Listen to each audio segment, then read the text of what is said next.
What's going on, people? We are Tottenham TV, back here for some more content for you guys. And what we're going to be looking at today is the players, the Spurs players that are going to the World Cup. We're going to take a look at their fixtures, at their groups, give a bit of a prediction how far we think they can go and how fresh they can be for the return of the Premier League, which will be on Boxing Day, December the 26th, away at Brentford. It's going to be interesting to do this because I haven't seen any of these fixtures, but we do have... how many players we've got going? 11 players going to the World Cup. So it's quite a lot. And when you judge it against the teams, our rivals in maybe the top 4, top 5, you've got Man City, who have a monstrous amount of 16 players going, and all of those 16 are pretty much starters for their countries.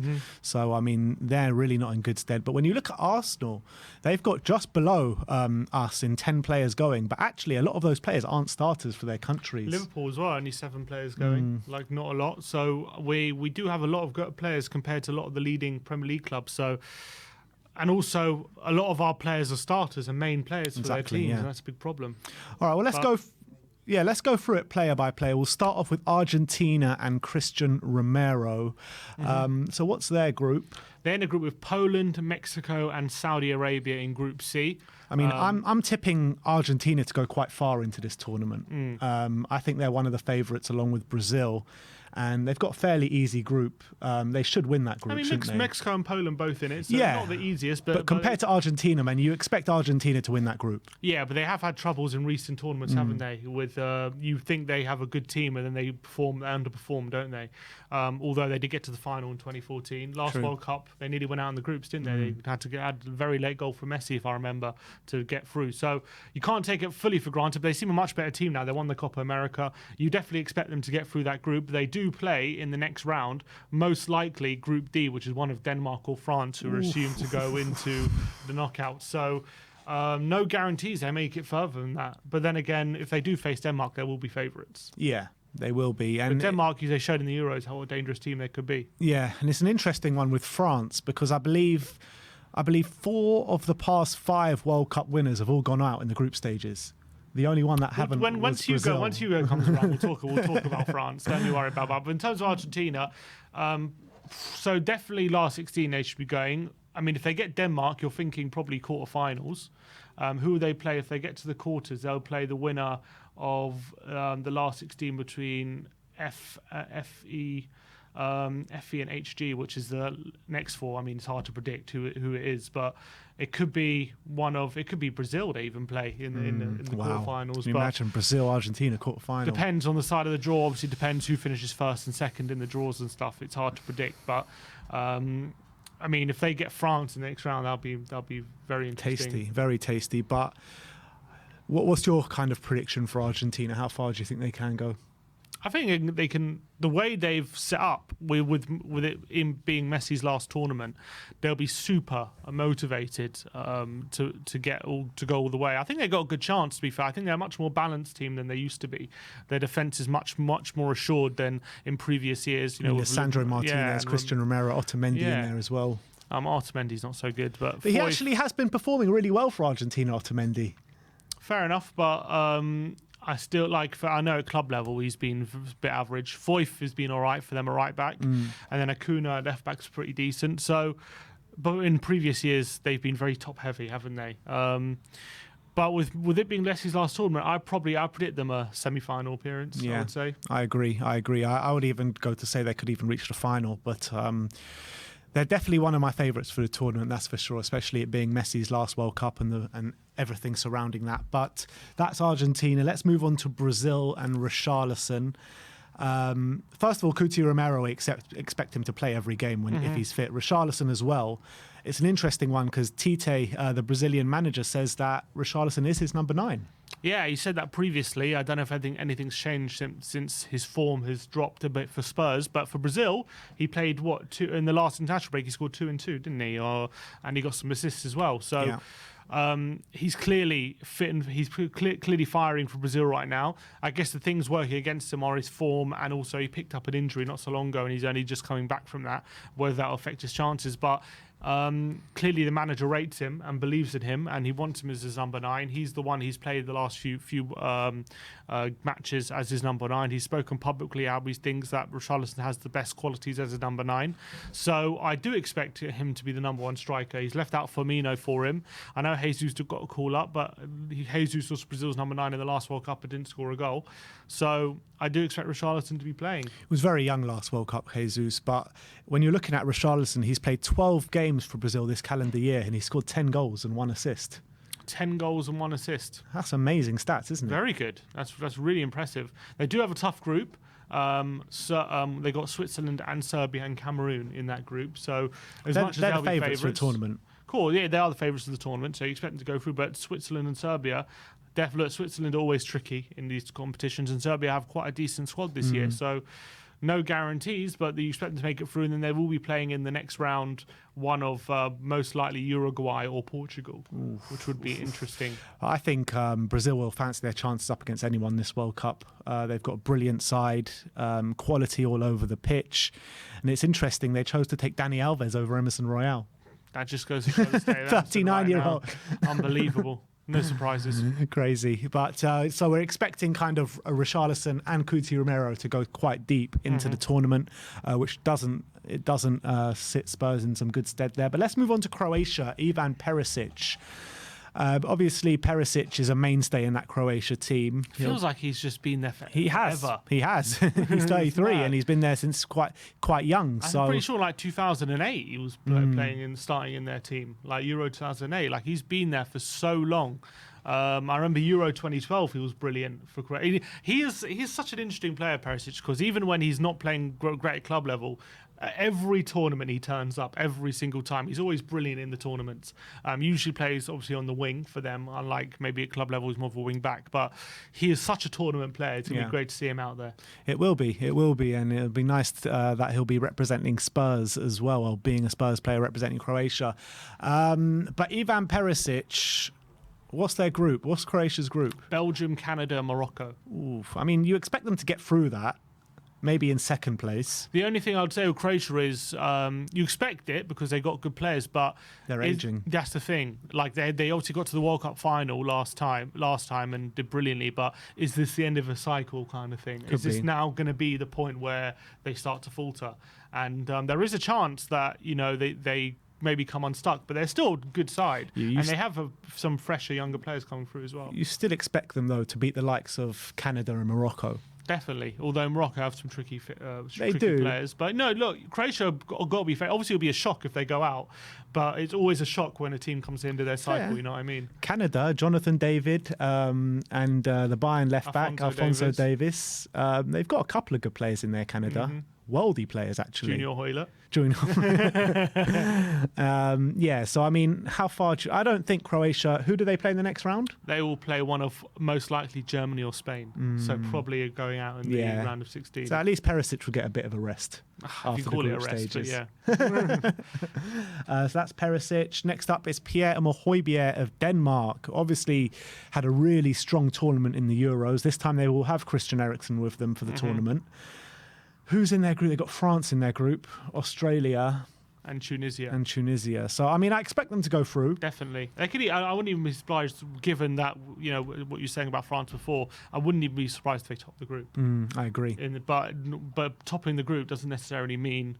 topping the group probably avoids them Argentina if they can top their group. And I think I back them against Mexico, Poland or Saudis. Yeah, I agree. So that means probably a quarter-final. If they can top the group, yeah, if they can top the group, most looks like a quarter-final. But then they probably have to face one of Germany, Spain, Belgium, or Croatia. You know what though? Like against the Germans and against the Spanish, like they're not on the best form, the Germans and the Spanish, and I think that they can upset the odds there. The Danish against those two sides. Yeah, potentially. Actually, no. Would it be? I think actually it'll probably be. Is it the other side of the draw? I'm trying to work it out now. They play A, B. Yeah, so it would actually be A, B, C, D, E, F, G, H. One sec. It's complicated. You have to work out the whole tree where they'll get after. Well, stay tuned for the content because we will be doing the tree tomorrow. But at least for the quarters, they're probably facing Germany, Spain. I'd say if they can top that group, they'll get to the minimum quarters. Yeah, I agree. And there is nothing to suggest they can't, although France obviously have a great squad. But Denmark have this way of pulling together, and they've got a really hard-working team, no passengers in Viking their team. mentality. You know And they got good quality, and Hojbjerg has been one of their main players for years now. Next up, England. Eric Dyer, Harry Kane have been called up. Obviously, we've got USA, Iran and Wales. You do expect England to go through in the group, but the form England are showing is absolutely tragic, losing 4-0 to Hungary in the Nations League. Really bad. So Southgate's got to figure a way to get this team playing again. But in Southgate's defence, every tournament he's had, he's shown up. The team has shown up. Semi-final and a final. I mean, you can't complain too much, although you could say we should have won one of those tournaments. But, it's our best tournament since 61. So 66, sorry. Yeah. 61 is Spurs. 66. So what can we say, really? He's done fantastic. We do have a good squad, whatever people say. I know our defences are maybe not great, but we do have a lot of quality up front. We got some good midfielders. Bellingham is in the form of his life right now. Declan Rice is one of the best defensive mids in the league. We've got some top talent, and it's all about whether we can maximise that talent right now. And let's say, for argument's sake, we do win the group. Who would we most likely be facing? We face if we top the group, it'll be one of probably Ecuador, Senegal, or Qatar, if whoever finishes second. Probably Senegal, you'd probably say, although no Mane, unlikely to play in the group stages with his injury. They got Pape Matar though. But they got some good players. Obviously, they won the AFCON, so they're clearly a good team. Obviously, can't rule out Ecuador either, who are decent. But if Netherlands finish second, if we finish second and Netherlands finish top, then Netherlands in the next round, which isn't easy. I fear against Netherlands, to be honest. That attack that they've got, I know maybe individually they're not great, but they're really working as a team recently. And Bergwijn got you shaking your boots. Yeah, I am actually. I actually am, because he scores so many for Holland. He does. He really does. They got a big VJ in there as well. Yeah, exactly. Vincent Janssen. Oh my God! Can you imagine? Janssen. But it'll be the same. Exactly. That's about to say. It'll be exactly the same. And actually, if we finish second, I can see us going out to Holland. I really can. They beat us in the Nations League final, didn't they? Not so long ago. Yeah. But I reckon we would be favourites for it. We would be favourites, but I don't think we would go through. Yeah, maybe. But I reckon. But if we can top the group, I think we avoid Netherlands and at least definitely get into the quarters. So I'm just not sure about it, just because the form going into this tournament is really bad, and I've actually got a feeling England are going to go out fairly early in this tournament. Fair enough. I think we're good at least for a quarter-final this tournament.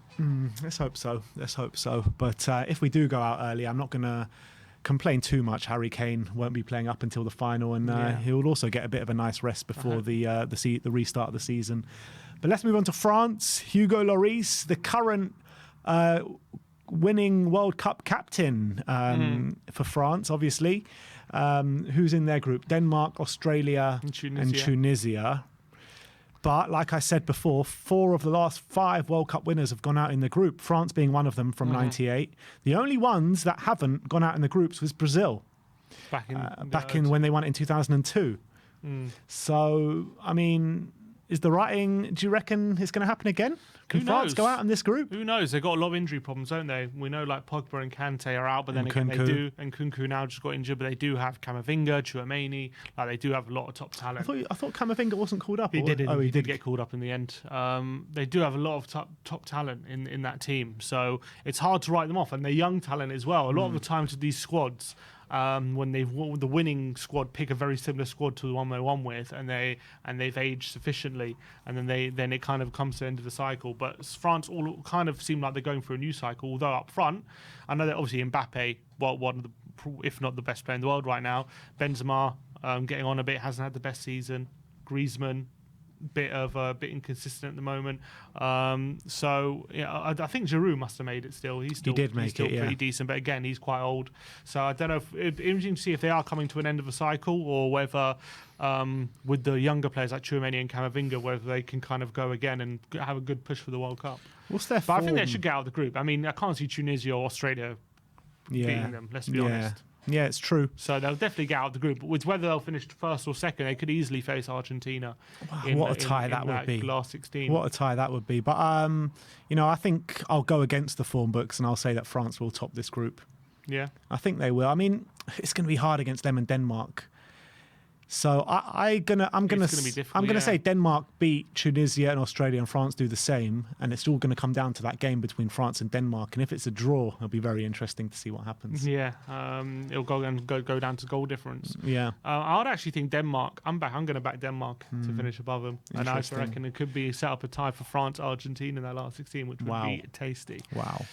So that's France. Next up is Senegal with Pape, Matar, Sarr. It doesn't really matter too much because he's not playing for Spurs too much. But who's the Senegal group? They've got Ecuador, Holland, and Qatar. They're in that group. Yeah, so not easy because Qatar are the holders. Though. Chances. Definitely chances, but Qatar are the holders. Ecuador are a pretty decent team. You mean the hosts? Yeah.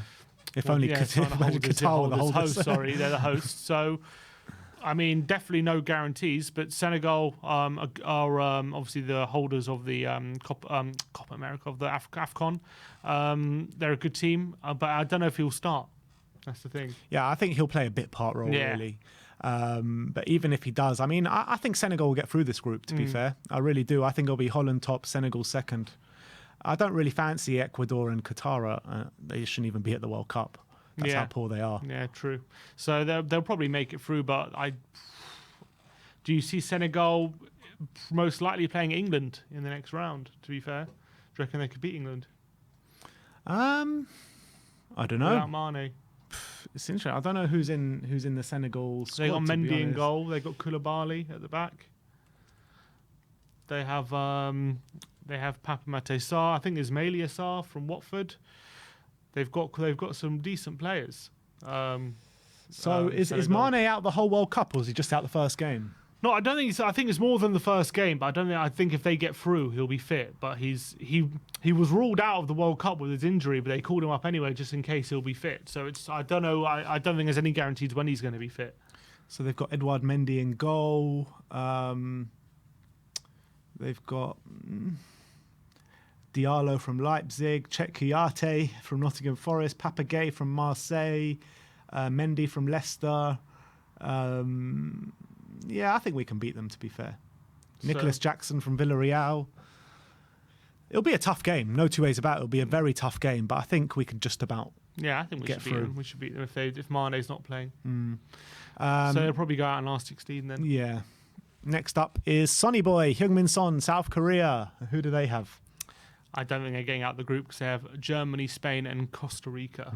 So I think, then again, they did beat Germany last World Cup, didn't they? Which knocked Germany out, which is one of the famous moments. Obviously, Sonny scoring the last kick of the game. That was it, wasn't it? Didn't Neuer go up or something? Neuer went all the way up, exactly. Yeah. And it was actually a meaningless game for South Korea. They're already out. But they still beat Germany. That was a very famous game. Well, whether they can repeat the trick or whether Germany will get revenge, another thing. But I can't see them getting out of the group. So Sonny should be back fairly soon. Good. I mean, not good for him, but good that he'll get I reckon he'll get a goal of a rest. or two, though, in the group. Yeah, why not? He's got the quality. He'll probably score a free kick, won't he? Yeah, of course he will.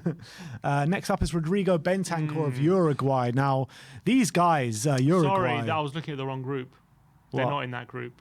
I was looking at Japan. You're looking at Japan? Yeah, sorry. Sonny's in the group of Portugal, Uruguay, and Ghana. Point still stands. Yeah, they're probably not getting out of the Point group. still They're probably not getting out of the group anyway. But they probably have a bit more of a chance, maybe. So we got a Sonny and Bentancur matchup in the World Cup in the groups. And in terms of Bentancur and Uruguay, they've got to be favourites to go through. Not outright favourites, but them and Portugal got to be the two favourites to go through. Ghana, I don't think, are the team they used to be. No, they got when they had them like Jan and Muntari and them lot. They're not still made it to the World Cup though. They did, but I don't know if they're as good as they used to be. They used to be a big threat in the World Cup, and obviously they had Uruguay, didn't they? Suarez with that revenge. That's going to be a good story as well. But I can't see South Korea. They got Inaki Williams. Gian, that player that plays for Roma. Not Asamoah Gyan. No, not Asamoah Gyan. Felix Afena Gian. Jordan Ayew, Thomas Partey, Andre Ayew, Mohamed Kudus from Ajax. Okay, he's decent. He's doing decent this year. Salisu. Okay, they do have some decent players, to be fair. Tariq Lamptey. Lamptey's decent. Daniel Amati. And that's about it. Okay, so they do have some good players. They definitely got Dennis a decent Adoy. team. Dennis Adoy. But... Yeah, that's probably the hardest group to probably predict. Portugal, Uruguay, Ghana, South Korea. They're all fairly decent. I would probably say But you've got to say Portugal and Uruguay favourites. Portugal, Uruguay, Ghana, South Korea. But Uruguay, man, they've got a good squad, man. Yeah, 100%. Valverde, Bentancur, Suarez, Cavani. I'm sure there's more players in there as well. You could get a Uruguay-Brazil last 16. Wow. Which would be massive. Or Uruguay versus Switzerland or Serbia. Also very big. So I do expect Uruguay to hit at least the quarters. They've got Jose Gimenez from Atletico Madrid. They've got Muslera, the goalkeeper. Oh, he's been around for ages. Yeah, Sebastian Coates. We saw him at Sporting Lisbon this year. Matthias Oliveira of Napoli. Martin Caceres. I mean, haven't heard that name in a long time. Wow. Obviously Valverde and Bentancur. Darwin Núñez as well. They've got some good players there. They do, and they're always good in the tournaments. They always give a good account of themselves. So, yeah, I think. How far do you think they can go? If they can avoid Brazil, I reckon they could get to the quarters, potentially semis. Yeah, I agree. So we've got a lot of players that we expect to go quite deep into this tournament. Next up is Wales. Well, last but not least, Wales, actually. We've got Ben Davies. Obviously, Joe Rodon will be there as well. Wales, obviously, in England's group, and we probably expect them to go out in the group stage, right? It's a difficult one. It's whether they are they going to beat USA? Because I think, obviously, we're thinking Iran will probably finish bottom, but USA and Wales, I think it's touch and go. It's probably 50-50. So I don't expect them to get any further than the last 16, but it's whether they can get past USA or not. I think USA probably slight favourites, but if Bale can turn up, you never know. I think that could swing things. USA have got Christian Pulisic, obviously, Timothy Ware of Lille, Giovanni Reina, Weston McKennie, Tyler Adams, Brendan Aronson, Yedlin, Carter Vickers. I can't believe Yedlin's still getting calls Yedlin and up. Carter Vickers, who would have thought? Tim Ream, Serginho Dest, and their number one's probably going to be Matt Turner of Arsenal. I mean, maybe Wales might be a bit stronger. I don't know. I mean, how many Premier League players do Wales actually have? They've got Davis and Bale and Kiefer Moore, but like Ramsey, I mean, he's not been great recently. Is he still one of their main players, you know? Brendan Johnson of Forest, he's one of he's one of their main players. Like, I don't know how. Joe Allen. Joe Allen still in the squad? You know what? Yeah, USA have to be favourites. No, but you know what? Yeah, this is a funny one because I was reading an article and a journalist was like, and Wales are sweating on Joe Allen's fitness for the World Cup because he's central to what they do in the midfield. If you're sweating on Joe Allen's fitness, then you're struggling, mate. Yeah, I actually changed my mind. I think USA are going to be favourites for this game. But the thing is, USA apparently only scraped through to the World Cup. So yeah, actually Canada stormed that group. Yeah, so from that point of view, you think Wales definitely have a chance. But if you look individually, you've got to back the USA. So probably Wales out the group stage, you're thinking. Yeah, all right. But every player except for Pape Matar, we're thinking is going to start. Yes. Yeah, every single one. Yeah. So you never know. We don't know what's in the Brazilian manager's plans. It could easily be Jesus that starts, but right now he's got the shirt, for all the evidence, we know it's. And he's been given the number 9 shirt as well. Has he? Well, there you go. I think that shows signals intent to me. All right. Well, that is where we think and where the Spurs players are going to be during the World Cup. It looks as though most Spurs players will be starting and most Spurs players will be going quite deep into the tournament as well. We're thinking, apart from Davis, and most of them are going to get out the groups. Apart from Davis and Son, really. Yeah, most of them are going to get out the groups. And probably a lot of them further. Yeah, well, that doesn't stand us in good stead for the start or the restart of the season, but it is what it is. We'll keep a close eye on all the Spurs players playing during the World Cup. Let me know your thoughts on everything that we've discussed today. Like, subscribe and comment, and as always, come on you Spurs.